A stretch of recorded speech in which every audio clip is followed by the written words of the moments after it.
पहले कैनी धानी छठ के बारात, पहले कैनी धानी छठ के बारात। कैसे दे में धानी छठी मैया के आराग, कैसे दे में धानी छठी मैया के आराग।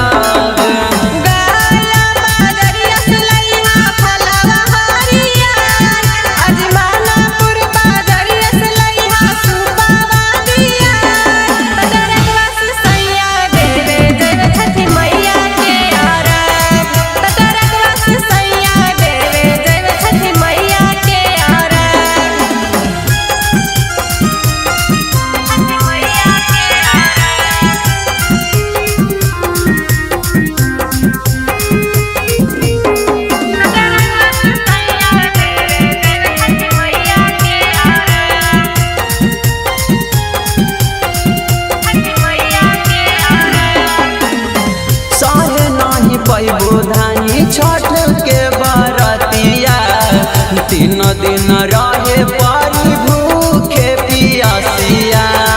छठी माई के सैया हम तारा बाई पूजनवा, गोदिया में देखिन माई हमारो लालनवा। सहे नहीं पैबो धानी छठ के बारातिया, 3 दिन रहे पारी भूखे पियासिया।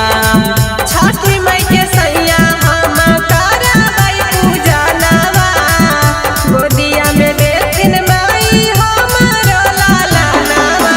चले नहीं पैबो धानी छठे घाट पैदल, चले नहीं पैबो धानी छठे घाट पैदल।